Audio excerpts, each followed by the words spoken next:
Chers auditeurs, Dear listeners, bonjour. welcome in Comme d'Archi Podcast Season 3 Saison 3, dans le monde fascinant des architectes. and in the architectural projects. Je suis Anne-Charlotte Deponte, passionnée d'architecture et docteur des universités en histoire de l'archi. I am one of the spokespersons of Anne-Charlotte, who is a PhD in architecture history. Merci Thank you d'être avec moi aujourd'hui. to be with us today. Et And maintenant, now, lundi en français, place au talent. and Wednesday, let's talk projects. In English, of course.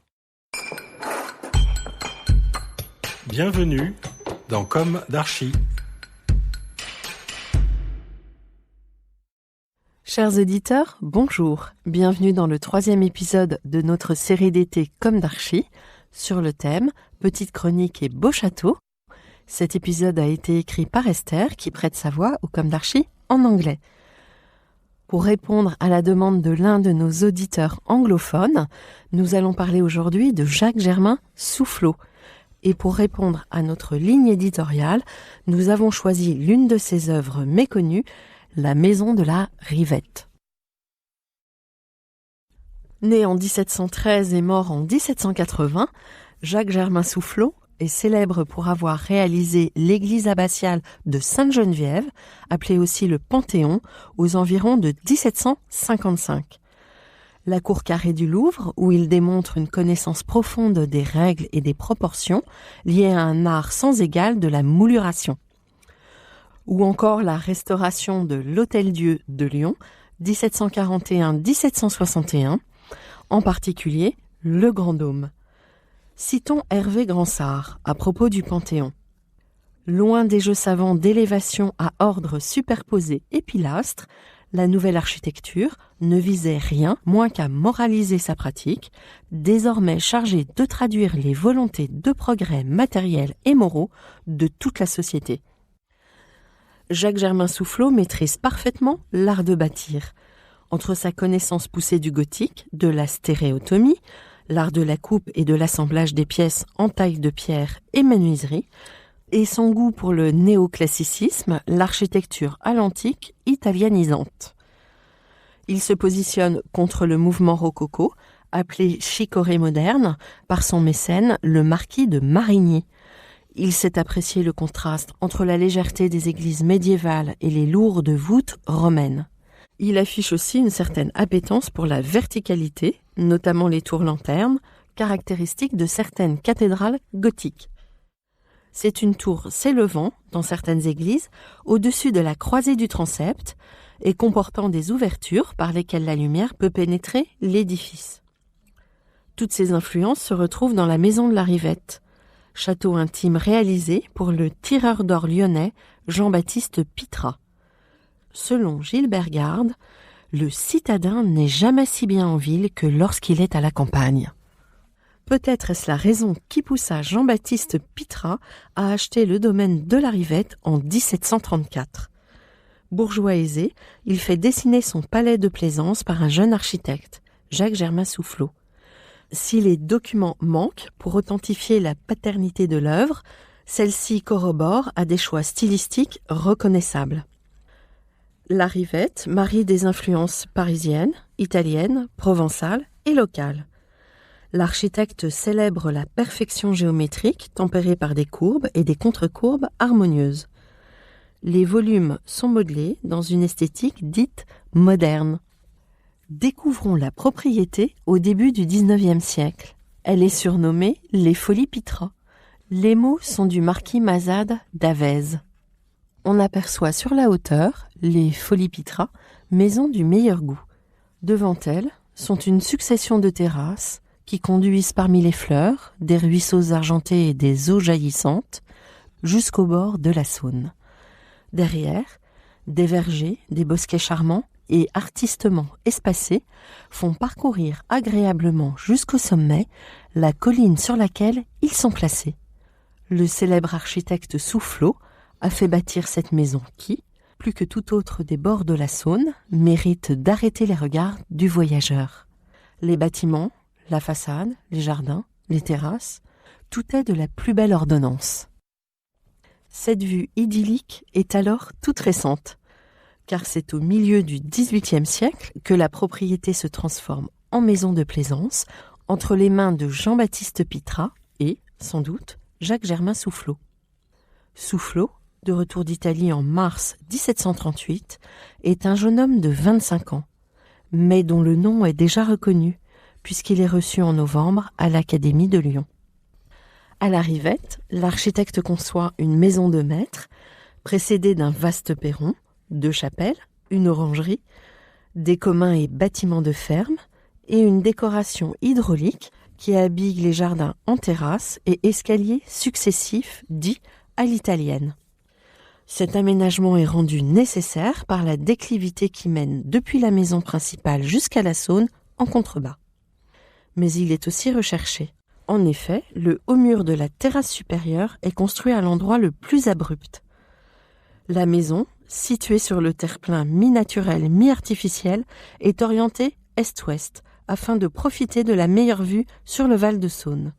Selon un principe baroque italien, elle est assise presque au bord du vide, placée pour être vue de bas en haut.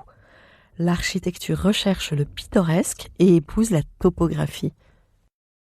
L'habitation est dessinée sur un plan rectangulaire, presque carré, agrémenté de 2 minuscules ailes sur les côtés et en arrière. Elle est longue de 25 mètres et large de 22,50 mètres. Les 500 mètres carrés sont répartis sur 4 niveaux, cave, rez-de-chaussée, étage, grenier. Ce plan dénote probablement une influence italienne et rappelle la villa farnésine de Baldassare Peruzzi. La modénature de toiture en tuiles romanes rappelle la structure du plan. Dans un souci esthétique, la pente de toit est faible et les cheminées courtes.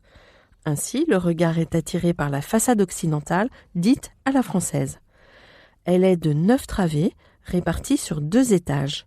Elle suit le dessin, cher à Jules Hardouin-Mansart et à Robert de Cotte. Un avant-corps central de 3 travées, à peine saillant, dont les angles sont soulignés de refend. Le tout est coiffé d'un fronton triangulaire. Le balcon de fer forgé est soutenu par des consoles. Les fenêtres cintrées sont caractéristiques de la région lyonnaise avec leurs abat-jours, dits aussi jalousies ou persiennes. Toutefois, elles sont en rupture avec la tradition et alourdissent un peu la façade de par leur hauteur unique. En effet, elles ne reflètent pas les hauteurs sous plafond de l'intérieur. La hiérarchie est normalement ainsi répartie, rez-de-chaussée 4,10 mètres, étage 3,80 mètres. À l'intérieur, plusieurs innovations trahissent une recherche de confort encore toute nouvelle. D'ailleurs, le mot « confortable » n'existe pas encore. Il nous viendra d'Angleterre seulement en 1786. Toujours est-il que les bourgeois de la Rivette se préoccupent de leur bien-être matériel. La plupart des chambres sont chauffées ou possèdent des tables de nuit avec chauffe-linge. Cet appareil est constitué d'un panier à linge sous lequel est placé un réchaud. Certaines chambres sont pourvues d'un cabinet de toilette avec table et accessoires. Pour le confort des âmes, une chapelle indépendante est édifiée au dehors, au sud de la cour d'honneur. De cette vaste terrasse supérieure, on descend les 5 niveaux de jardin, sans doute inspirés des jardins du Belvédère, aménagés par Bramante en Italie. Ce sont un véritable chef-d'œuvre hydraulique, avec une cascade, un jet d'eau, une grotte de rocailles et un nymphée. Un nymphée est à l'origine un monument agrémenté d'une source sacrée dédiée aux nymphes. On comprend que le goût antiquisant de l'époque fasse le choix d'un tel décor. Les escaliers symétriques, à double volet de marche, qui relient les terrasses, sont monumentaux, malgré l'étranglement qui caractérise la propriété à cet endroit. Au 4e niveau, 2 volets d'escalier latéral donnent accès au jet d'eau qui se trouve sur le terre-plein circulaire. Ainsi, toute la conception du domaine de la Rivette reflète une certaine innutrition italienne. Mais Soufflot, s'inspirant aussi des savoir-faire lyonnais, propose une synthèse des traditions antiques, italiennes et locales, révélatrices de son art. Les rangs alternés de galets de Saône sont disposés en arêtes de poisson. Pour imiter le tuf et le péperin romain, les assises sont en pierre lisse et bloc. Le travail de la pierre, tour à tour polie ou rocailleuse, rappelle la villa Garzoni. Chaque matériau a sa propre teinte, tout en variation de gris, blanc et beige. Le temps a depuis effacé les nuances. Le contraste de la pureté presque austère des volumes et du décor à la mode, fait de courbes et de contre-courbes, donne tout son pittoresque à la Rivette. En 1920, la Rivette sert de maison diocésaine de retraite. Elle est rachetée en 1972 par les Hospices civils de Lyon, ceux-là même dont dépendait jusqu'en 2011 un autre chef-d'œuvre néoclassique de Jacques-Germain Soufflot, l'Hôtel-Dieu de Lyon.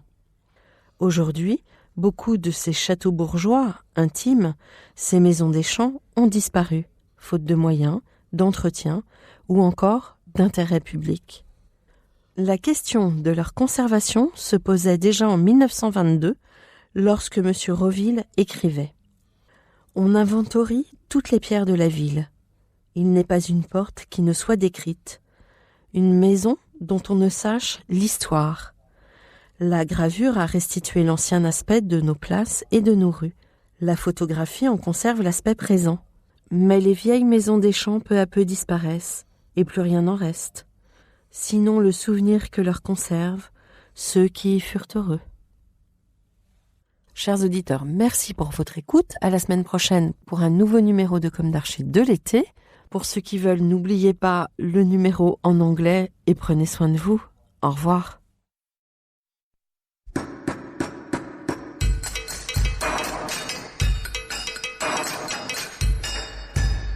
Chers auditeurs, merci pour votre écoute. Merci à Julien Rebourg, réalisateur, qui nous accompagne sur la partie son. N'oubliez pas de retrouver nos sujets en avant-première sur Instagram à l'adresse @comdarchipodcast. Si vous aimez ce podcast, favorisez sa diffusion en lui donnant 5 étoiles sur Apple Podcast, plus un petit commentaire, ou sur votre plateforme de podcast favorite. Et surtout, abonnez-vous pour écouter tous nos épisodes gratuitement. À bientôt, et d'ici là, prenez soin de vous.